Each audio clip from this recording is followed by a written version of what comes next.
The Michigan Man Podcast, episode 195. Nick Stauskas is Big Ten Player of the Year, and John Beilein, Big Ten Coach of the Year. That and more on this week's show.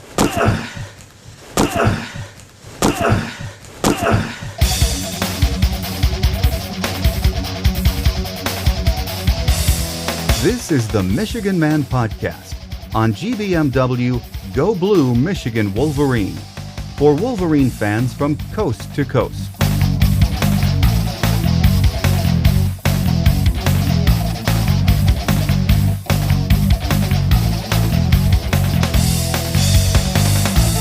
Go Blue, and welcome to the show. I'm your host, Mike Fitzpatrick. The postseason honors are beginning to roll in for the Big Ten regular season champion Wolverines as they prepare for Big Ten tournament action later this week. We'll have more on that in just a minute. It's been a great season, as we all know, for Michigan basketball, and Saturday night's celebration at Chrysler Center was a long time in the making. On our Michigan Gameday segment in just a few minutes, we'll talk about that and much more with Wolverine great and current radio color analyst on the Michigan Basketball Network, Terry Mills. First, this week's news and notes. As Terry Mills said during our interview, when you win games and championships, the accolades just roll on in, and they certainly are. Monday night, Nick Stauskas was a unanimous choice as Big Ten Player of the Year, with Nick claiming the honor this year. That makes it back-to-back conference MVPs for Michigan. Trey Burke was last year's MVP. Stauskas was also named Big Ten Co-Player of the Week, sharing the honor with Nebraska's Siobhan Shields. It was the fourth time this season Nick has earned Player of the Week honors. Head coach John Beilein was named Big Ten Coach of the Year by the media, while the coaches gave the honor to Coach Miles from Nebraska. Sophomore Karis LeVert was named second team All-Big Ten by the coaches and the media. Glenn Robinson III was honorable mention All-Conference, and Derek Walton Jr. was named a member of the Big Ten All-Freshman team. Coach Brady Hoke and Team 135 were off last week for spring break. They got back on the field Tuesday and have 13 practice days left before the spring game. Last week, Coach Greg Madison told Michigan beat writers that he feels a sense of urgency when it comes to turning the defense around this year. He said last year's D gave up too many big plays and did not get enough pressure on the quarterback. He also said he believes the defense is close to turning the corner. When he looks at every position group, he sees bigger, stronger, more experienced players fighting for jobs this spring.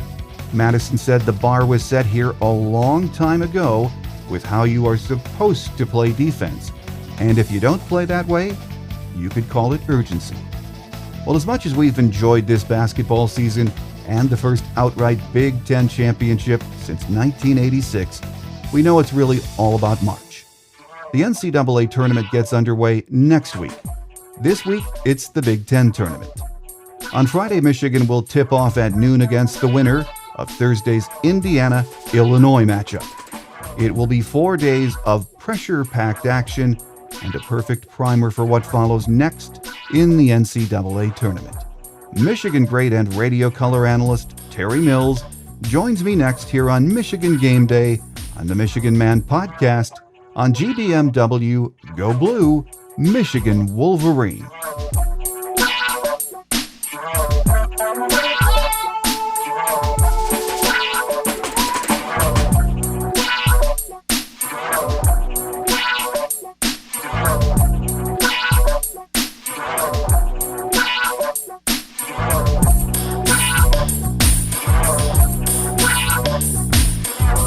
Back with us on Michigan Game Day this week, Michigan great and radio color analyst on the Michigan Basketball Network, Terry Mills. Great to have you back on the show, Terry. Hey, thanks, Mike. Well, Saturday night, Terry, against IU, another slow start right out of the gate for Michigan, wasn't it? Yes, it was. Slow start, but, they had the resilience and they kept playing, and, they've won a lot of games in many ways this year, and that was just a different way they won again. Do the slow starts concern you at this point on the eve of the Big Ten and the NCAA tourneys, or do you think it's just this team's MO at this point? Well, not really. I kind of think it's probably this team's MO. I think the coaching staff has tried, various formulas from, do you guys need to probably sleep a little later? Do you need to get up a little earlier? So I think they've tried different case scenarios, and, you just don't know what you're going to get from a start with this team. I mean, they come out against Illinois. Fast start, shooting the ball extremely well, and I'm sure it wasn't anything done any different. And then, you got the IU game. So I really can't put my finger on it, but I think it's probably their MO. But one thing I do know is when they do get down, they don't start pointing fingers at each other. They just, kind of buckle down defensively and get themselves back in the ball game. So you don't think it's a major concern then when you're getting into, especially the NCAA tournament, where you're going to be playing some teams you don't want to get out of the gate slow against? Well, that is true. You don't want to get down, but that's one of the things that, you want to get off to a fast start. You want to keep it, kind of a nip and tuck game until, somebody decides they're going to pull away, because so many of these games, and I'm sure you can see it now, doing tournament play, that, these games are going right down to the end. So I think that, even when you get teams down 4 or 5 points, I was watching Nebraska last night getting down to Wisconsin. They just stayed the course, and then they were able to get over the hump. Did that one surprise you, with Nebraska coming up with an impressive win? You know what? I talked to a few of my friends before that game came on, and no, it didn't surprise me at all. I think I made a comment when we got out of there with a 1-point win, and I had a lot of phone calls, and basically people were saying, well, this Michigan team is going to struggle. They were like, are you kidding me? We only won by 1 point against Nebraska. And I said, well, I was here personally, and I'm going to tell you something. There's going to be a lot of teams that come in here and won't get out of here alive. Just by seeing it personally, with their crowd and the way they play at home. And, Michigan's the only team that actually won there. What are they, 11-1 at home or something like that? Exactly. Well, they're a good team, and they're peaking at the right time heading into the tournament, of course. Getting back to our Wolverines, though, Terry, Jordan Morgan, lone senior, honored on Saturday night. And, man, did he bring it big time with probably his best performance of the year against the Hoosiers, didn't he? Yes, he did, and it doesn't amaze me because the kid works extremely hard, but, leading up to that game, he had a little hip back injury against Illinois, and, they were leading it as questionable whether he was going to play or not. And we just had him on a coach's show, and I was like, this kid is extremely tough. His senior night, I'm sure he's going to be in uniform and he's going to be ready to go. And, just to get off to the fast start he did, it was kind of just what the doctor ordered for him. Senior night, he plays extremely well on senior night. They get a win, they cut down nets. If you're talking about going out on a senior night, that's going out on a high note. Oh, absolutely. It was funny. I was thinking about Jordan. He's been one of my favorite players since he's been here. I just love what he brings to this team. You need what he brings to a team.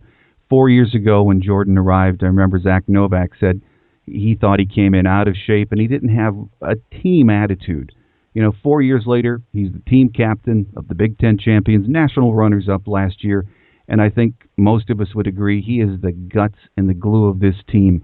Your thoughts, Terry, on Jordan Morgan and what he means to this team? Yeah, I think you hit the nail on the head. I had the pleasure of working with Jordan Morgan at one of Coach Beilein's basketball camps when he first came in. And I tell you, I just didn't see it. I'm going to be honest, I didn't see it, and, Coach Beilein surprises me a whole lot with different players that, he brings into this program that, he's willing to work with them. And I think it starts out with what Jordan Morgan has accomplished. He definitely wasn't on anybody's radar coming out of high school. And he worked and, trusted in Coach Beilein and his coaching staff and continued to work. And I've watched him grow over the years. And, much more mature. He's grown. And, I've got a pretty good relationship with him. And he always tells me, because we wore the same number, 52, about how much it was an honor for him to wear my number, and that made me feel very special. And to see the way he carries himself on and off the court, I mean, I couldn't be prouder of it. We've seen what he's done on the court and what he means to this team, but off the court, graduating in just 3 years, he's already studying for his master's degree. He is just a great story, all in all. Yes, it is, and actually, just like you said, on and off the court. I mean, he's up for several awards, off the court, in his off the court activities. He was talking about, how he works for Meals on Wheels in his off time and things like that. So, I mean, a very dedicated kid, and, I was wondering how he does a lot of the things that he does, and gets his schoolwork done and, goes to practice and get things done. But I tell you what, he's a very focused kid, and, I mean, good things are going to happen for him, and it couldn't happen for a better person. No, I agree with that. Well, another player, despite being face-guarded by Yogi Ferrell all night, was Nick Stauskas, and he put up 21, had a very fine game. Do you think he's going to be the Big Ten Player of the Year, Terry? Yes, I do. I mean, I feel like he should be the Big Ten Player of the Year. I mean, he's had more 20-point ball games than anyone in the Big Ten, and I just sit there and watch him, not because I'm a Michigan analyst, but I mean, I haven't seen anyone perform the way he has, and I mean, he stayed the course. I mean, I think he had a point in the season where, I thought he kind of took himself out of the ball game as opposed to defenders taking him out. I don't think he was as aggressive as he should have been. And right now, he's extremely aggressive. You get him in a pick and roll situation, it doesn't take long for him to get his shot off or get to the basket. And, he kind of credited that to watching a 1989 documentary where he said he watched Glenn Rice score 30 points during that whole run, and it was like he was saying he was barely open, and, when Glenn came in, Glenn said, hey, those are the shots you're going to get. You're not going to get the perfect shot. You're not going to get a wide open shot standing there with your feet squared up. You've got to make space, and you've got to get the job done. And I think he answered the bell on that. Last week, Brendan Quinn, one of Michigan's beat writers from MLive, asked Nick if he had given any thought to the fact that Saturday night could be his last appearance at Chrysler. Nick said it had crossed his mind. Terry, do you think he's ready to make the jump to the NBA? Well, you know what? That's a question that, is going to be left up to him. When you start getting these accolades where you're winning Player of the Year and, first team All-American, and all this type of stuff comes, it's very hard for a kid to come back and actually duplicate that. I mean, it could be done, but, I mean, it's very hard to do. It's like what Trey Burke accomplished, to do all the things that he's done when he was in college and then to ask him to come back, I mean, it was just a bit much, He still has a lot to learn, but, I mean, if that's his opportunity and that's what he wants to do, then, I mean, deservingly so, he should do it. Well, there'll be a lot of people after the season. Coach Beilein, I'm sure, will make certain that give Nick good advice, and whatever decision he makes, I'm sure it's going to be well thought out. Yes, it is, and that's what's going to be most important, and I think he's done an excellent job because of the society that we're in now with the social media and things like that. He's kept a level head. He's focused in on Michigan basketball, and you haven't heard a whole lot of rant and raving about, well, he's leaving or he's going to the next level and things like that. He's been focused, done the things that he's had to do this season, and, I mean, I'm proud of him. And, one thing that I said to my partner, Matt Shepard, that, when these kids come here and then they decide to leave, unfortunately you can't just say I'm leaving after my sophomore year. But I felt like every player deserves to have that honor the way Jordan Morgan was honored the other night, where you come out to half court and you bring your parents out and, it's your day, it's your night, and I think that every player deserved that. I thought Trey Burke deserved that. I thought Hardaway deserved that. But, when you leave early and you can't necessarily say when you're going to leave, you don't get those opportunities, but they deserve them. Very well said. Our guest here on our Michigan Game Day segment this week is a Michigan great and current radio color analyst on the Michigan Basketball Network, Terry Mills. Terry, even though the Big Ten championship wasn't on the line Saturday against IU, it was a big game for a lot of reasons. Michigan remembers what happened last year against IU in the final game. The atmosphere was great. Post-game celebration was great fun to watch. And it's hard to believe 1986 was the last time that Michigan claimed an outright Big Ten title. Long wait, but this team has made it worth the wait, hasn't it, Terry? Yes, they have. And, I didn't have an opportunity to win a Big Ten title at Michigan. I mean, we won a national championship, but I've enjoyed this ride with these young guys and watching them stay focused and, actually get the job done. And, I was kind of sworn to secrecy, so to speak, that, these guys had that maturity that when we were in Illinois, they win the ball game, and they said as a team that they did not want the trophy at that particular time. They said that, we would take another trophy, but we didn't want the big trophy with our names on it. We wanted to wait till we got back to Chrysler Arena, and then we would accept it in front of our fans and cut down the nets. And one of the things I said, that sounds great, but here's the hard thing. You got to find a way to win that ball game because it's kind of I don't know what kind of feeling it would have. I've never seen nets cut down in a losing effort, so to speak. So, it was great that these guys won this ball game and then was able to cut down nets because even though you won a championship, after a loss, I've never seen anything like that done. So I'm glad it played out the way it did. And, it was very important that, we kind of kept that kind of under the radar because I had said to my partner, Matt, that, sometimes, you get in a position where things like that can fuel a team. I know a team like I played on at Michigan, if we got any win that anybody was trying to cut down nets or anything like that, we would want to be the spoiler. That would be almost locker room talk, So it was very important that these guys stayed focused, didn't let it get out and impress a whole lot what they wanted to do, because that would have just been extra fuel for Indiana, even though Indiana came in and played an excellent ball game. Well, when you look back at the start of this season, Terry, and here we are on the eve of the Big Ten tournament and, of course, the NCAA tournament. But when you just take a minute to think back to November, Burke and Hardaway are gone to the NBA.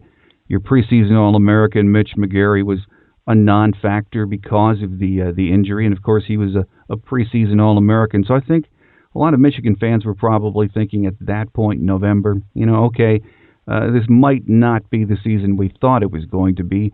But again, here we are on the eve of the tournament, Big Ten regular season champions. Did you think this was possible, or did this season just catch you by surprise too? No, I thought it was possible, and I thought it was possible because this team has won a lot of ball games with Jordan Morgan starting. And at the beginning of the season, we took a loss to Charlotte, which I thought was a tough loss on these guys. It was almost quiet as a library on the bus, leaving out of there, and I thought that was an all-time low for those guys. But the one thing I know about these guys is they have a mindset that they can forget very fast. You lose, they got right back on the horse, and I think they played Florida State after that and over a tough overtime game and end up gutting it out and winning. But that's the type of team they are. And then you got Jordan Morgan, which I told Jordan, I said I thought to him that he was playing his best basketball was before he had the ankle injury. And he agreed with me. We had lunch together. He said, yeah, you know what, you're exactly right. And I said, I think you lost confidence. When Mitch came in, Mitch took over, had an incredible run, but I think he almost felt sorry for himself. And he kind of agreed with me. He was like, yeah, I did. Well, I said, well, here's your opportunity now. I said, I might not have the answer when people get hurt and how to move forward, but I said, you've got a teammate that you can go talk to. And he's a prime example of what he did. And I said, that's Mitch McGary. And so I think he probably had a conversation with Mitch McGary about stepping up, seizing a moment, taking the opportunity when given to you. And I'll tell you what, he's responded this year. Terry, your thoughts on the job Coach John Beilein has done with this team? Well, it's just unheard of, really, so to speak, because, I was a player one time in that situation, and I think the coach, his teams are so mature, and guys, they have such leadership on that team that everybody kind of follows in order with that team. They don't usually have a guy that's a black sheep on that team where, you got one guy that wants to go against the grain. Everybody kind of falls in line. And I just talked about the maturity with Coach Beilein. I said, one thing I know about this team, I said, they may celebrate that they won against Indiana. I mean, not Indiana, but Illinois. When we were in Illinois, they played a little music on the bus. They played a little music on the airplane. And I said, one thing I do know is that when this plane lands and they start getting on the bus to go back to Ann Arbor, that they're going to have a business mindset that they need to take over and we need to finish our business. And that came from the team. That didn't have to come from the coach. And usually you have to, teams that I've seen, you've got to be a coach and you've got to keep that stuff under control, where you have a Michigan team that basically polices themselves, and they know when to turn it on and turn it off. Do you think he's the Big Ten Coach of the Year? Yes, I do. I really believe that he's the Big Ten Coach of the Year. I think Coach Miles from Nebraska has done a phenomenal job. But, with the adversity that Michigan has faced with losing 2 pro players and then losing Mitch McGary to an injury, I don't think any coach has faced that type of adversity and accomplished the things that Coach Beilein and his staff has. And, I kind of expect, and I learned this a long time ago, back when I was in high school, that if you win championships and you win games, then individual accolades will come. And, I kind of expect Nick to be Player of the Year. I expect Coach to be Coach of the Year. I expect Karis LeVert to be Most Improved. Those are just the type of accolades that come with winning championships. The Big Ten tourney, Terry, gets underway for Michigan on Friday, and they take on the winner of Thursday's Illinois-Indiana game. Do you think Michigan needs a win in the tournament, or needs to, let me say this, win the tournament to improve their NCAA seeding, or is it pretty much locked in at this point? You know what? I think it's pretty much locked in, but I think this Michigan team is just so focused right now. It wouldn't surprise me one bit if they went and won this tournament because, this is a team that's what the only thing they care about is just focusing in and winning ball games. And, that hidden agenda behind that is, one of their leaders once again in Jordan Morgan, that he needs, I think, 6 games now to win, to be the all-time winningest player at Michigan. So that's a goal of his, and I'm sure his teammates don't want to let him down. So not only do they need to win this tournament, they probably need to make a pretty deep run in the NCAA tournament for him to accomplish that. Well, you've watched this team all season, Terry. Do they have what it takes for another long run in the tournament? I think they do. I think they have it, and I think that this Michigan team is a very dangerous team to people who haven't faced them. This conference was a long drag out. When you play someone 2 or 3 times in a conference, that's a drag out. And when you have an opportunity to play other teams that haven't scouted you, haven't played against you all year long, it's a different field, and that makes this Michigan team extremely dangerous. I think that the problems that they could possibly run into and what I've seen all year long was teams that offensive rebound very well. Teams that send 4 or 5 guys to the boards. Michigan seems to have problems with that. And also I would think that a team with a big dominant four-man that they could just throw the ball in, a la Randall from Kentucky, I think those are the type of teams that would probably give Michigan a little bit of problems. Well, it's going to be a lot of fun to see. Of course, the Big Ten tournament coming up this weekend, and then the NCAA getting underway next week. So we will find out very quickly. Our guest here in the show today has been Michigan great and current radio color analyst on the Michigan Basketball Network with Matt Shepard, Terry Mills. Terry, always great to have you on the show, and we look forward to getting you back on soon and talking about a great NCAA tournament run. Well, thanks, Mike. Anytime. There is so much taking place on the Michigan athletic scene right now, and coming up next on Wolverine Quick Hits, we'll try to get most of it in. Here on the Michigan Man Podcast, on GBMW Go Blue, Michigan Wolverine.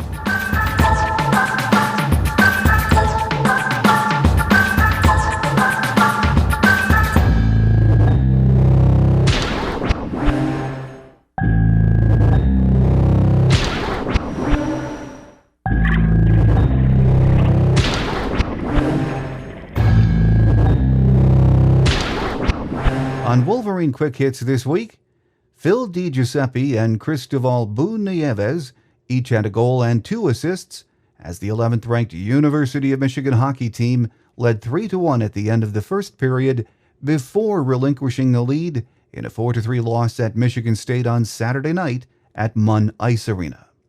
Luke Moffett had a goal and an assist, and Michigan led 3-1 after 1 period of play. However, the Spartans rallied with a power play goal in the second period and 2 goals just 1 minute and 13 seconds apart early in the third period.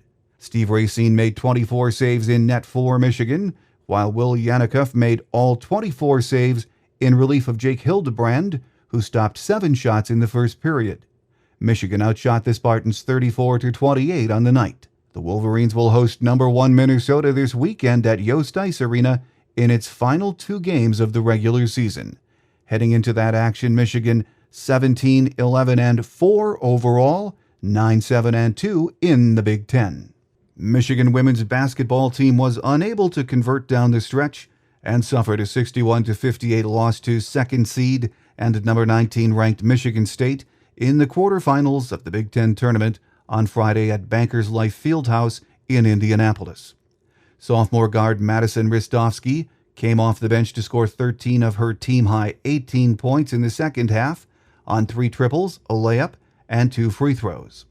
In addition to Ristovsky's play, freshman guard Sierra Thompson scored 16 points, and junior guard Shannon Smith added 8 points and a team-high 5 assists.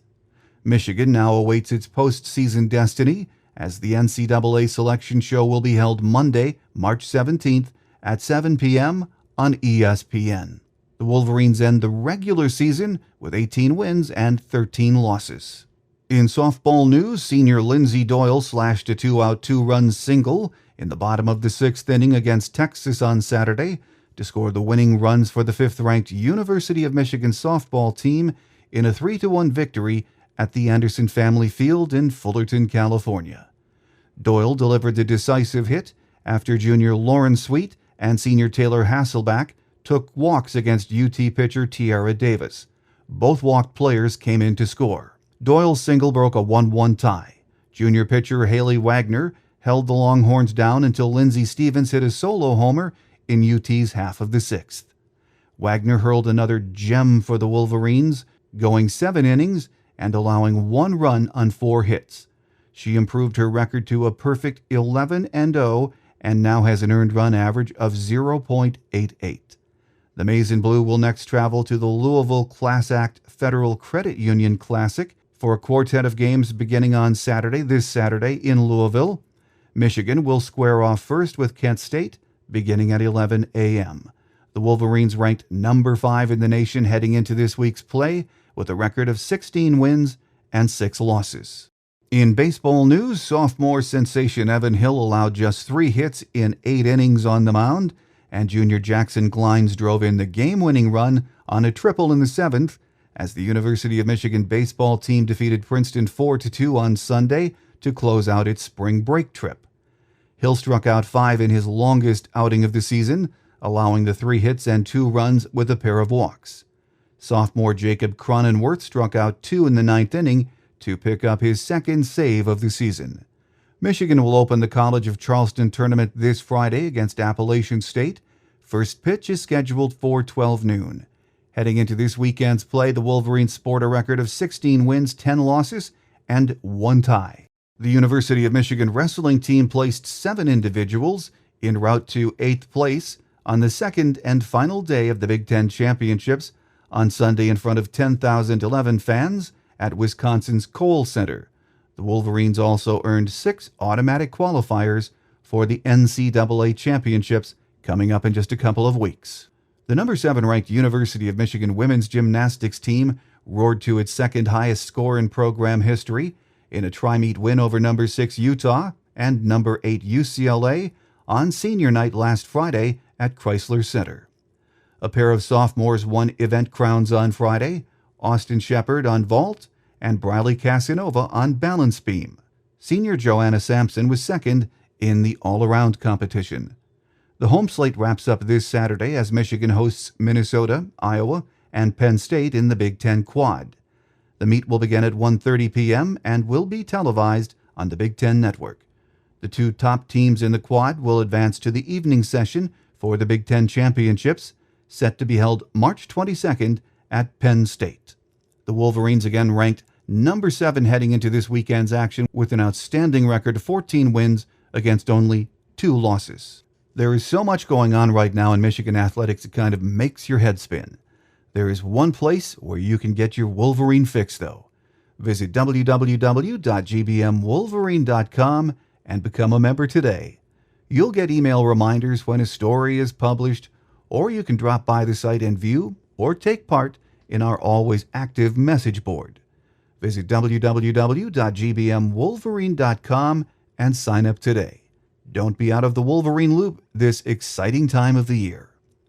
Our show app is now available in the iTunes Store, the Android Market Store, at Amazon.com, or the Windows 8 App Store. You can also find the show available by downloading the free Stitcher Radio On Demand or TuneIn Radio apps. Or you can always just listen to us by going right to our website at www.themichiganmanpodcast.com. So check them out. If you get the show from iTunes, please take a minute to rate or review the program. iTunes loves it, and so do we. You can also follow us on Twitter at The Michigan Man and on Facebook at The Michigan Man Podcast. Thanks to Terry Mills for being our guest on this week's show. When we join you next week, we'll already know where Michigan will be playing in the first round of the NCAA tournament. Our guest next week will be Terry's partner, Wolverine Radio play-by-play voice Matt Shepard. So I hope you join us again next week to hear what Matt has to say. March Madness Big Ten style gets underway Friday at noon for the Wolverines. They'll be taking on the winner of Thursday's Indiana-Illinois game and hopefully getting primed for a 3-day run in the tournament and coming back to Ann Arbor with a Big Ten tournament championship trophy. It won't be easy, but as we know, nothing is in March. That's going to take care of us for this week, and I thank you for tuning in. I'm your host, Mike Fitzpatrick. Have a great Wolverine week, everyone. We'll see you right back here next week. Until then, take care, and as always, go blue. Good luck in the Big Ten tournament to Coach Beeline and our Big Ten regular season champion, Wolverine. Thanks for listening to the Michigan Man Podcast on GBMW Go Blue Michigan Wolverine. You can find us on the web at www.gbmwolverine.com. That's www.gbmwolverine.com. For audio posts or other fan feedback, please call our listener line at 313-263-4842. That's 313-263-4842. Email fan feedback to the Michigan Man Podcast at yahoo.com. That's the Michigan Man Podcast at yahoo.com. The Michigan Man Podcast on GBMW Go Blue Michigan Wolverine is produced at the studios of Robin Lynn Productions, Allen Park, Michigan. The Michigan Man Podcast is not affiliated with the University of Michigan. Go Blue!